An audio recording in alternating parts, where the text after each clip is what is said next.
For those of you that missed today's Apex Legends EA Play reveals, we have a lot of info coming in on Season 2, be that content, skins, game modes, and a whole lot more. So let's go through everything and my opinions on it. So here's just the facts first.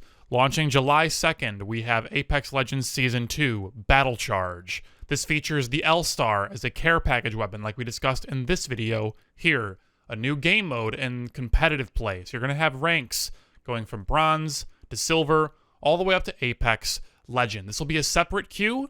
You're going to be separate from your regular play. You're going to be separate from the elite queue. This is going to be a ranked mode, entirely different. Expect long queue times if you get to a high level within this mode.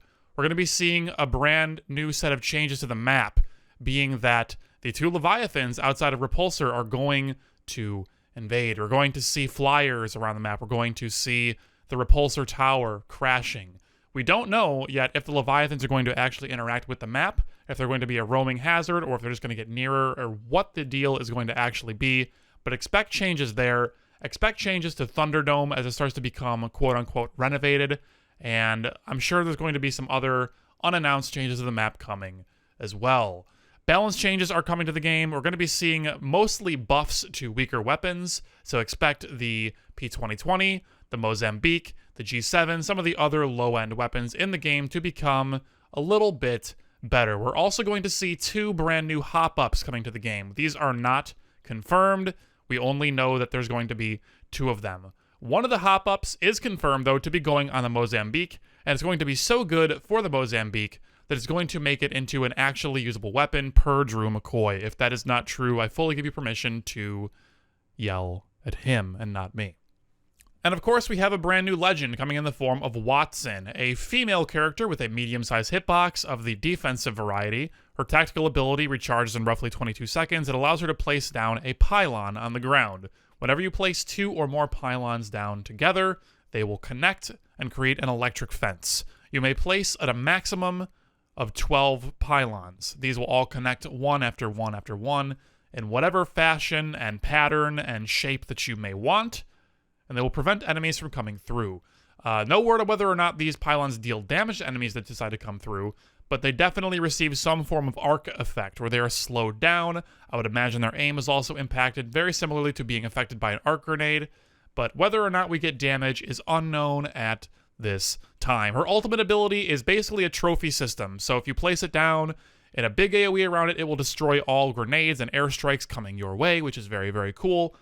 It'll also enable all your teammates to slowly regenerate armor over time while they're within the radius. Thirdly, it will cause your tactical ability, the pylons or electric fence, to recharge ever so slightly faster. I don't know if it's like 50%, 75%, or what the actual value is going to end up being at launch, but once you have this ultimate up, your tactical recharges very quickly. It's going to make it a whole lot easier for you to create a very large, very annoying network of electric fences for very defensive styles of play.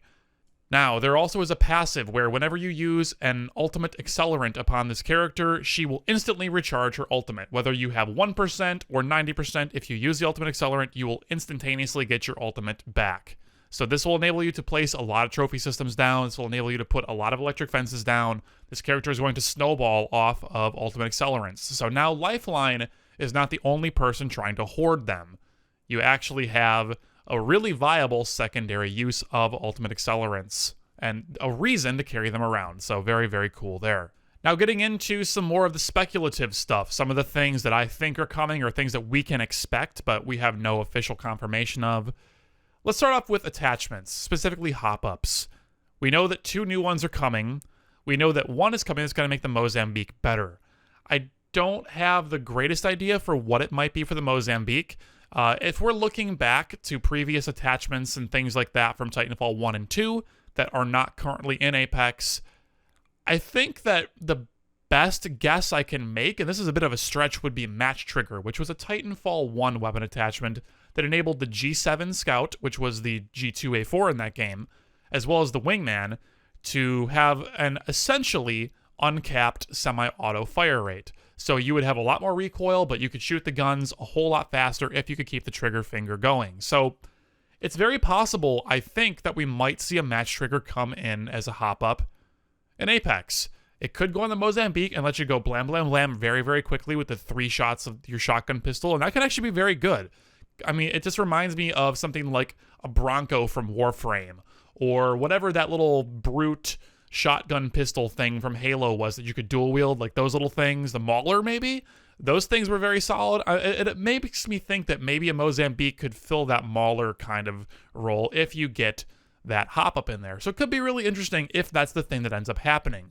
Plus the fact that you could put it on a G7 will make it actually like a really, really good gun if you could start shooting that thing a little bit faster, because the rate of fire currently leaves a little bit to be desired in a lot of cases, especially in closer ranges where you're just absolutely going to get floored if you're using that gun and caught out. But I guess it's the same for all snipers, so it's a hit or miss whether or not that's going to be a good change for the game, if it even comes. But hey, we're speculating at this point, so it could be a thing that happens. Getting that on a wingman, though, would make the most ridiculous gun in the game even more ridiculous, so we're just going to have to wait and see there.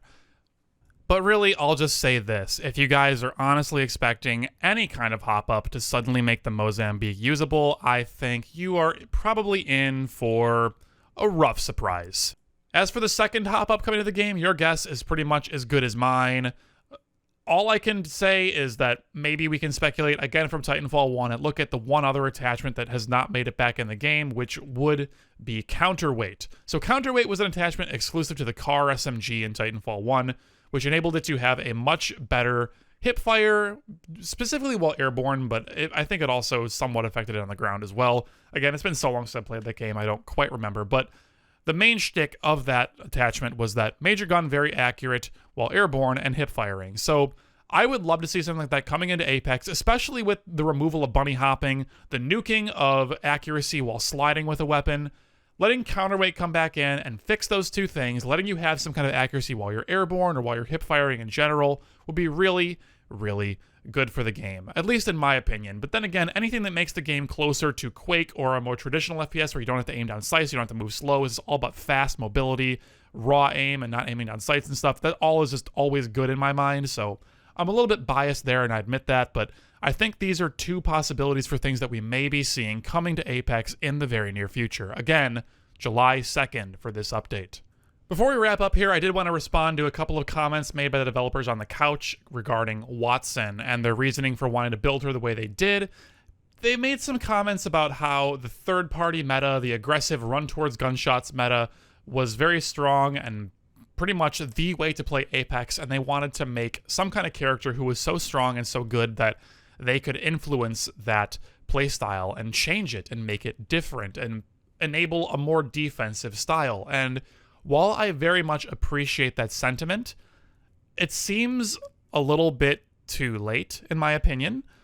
With the addition of the Elite queue into Apex Legends, you see far more defensive play from a lot of teams coming out now. You see people camping corners, camping buildings, just getting a little bit of loot and just sitting there and waiting to make sure they get top 5s to get Elite queue access, or if they're in there, to make sure they make top 5 again to remain in Elite queue and just keep playing in the high tier, work on that streak, whatever it is that they're trying to do.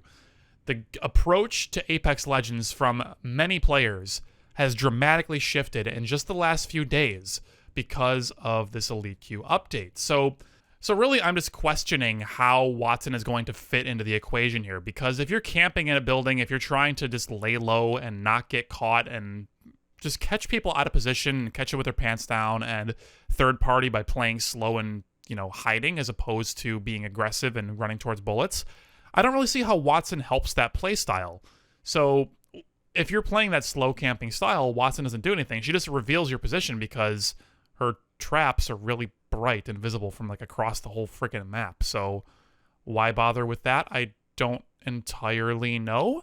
So what about if you bring Wattson on an offensive team? Well, you can third party a team, get in there very quickly. You can toss down your ultimate to get some shield regeneration for your whole group running.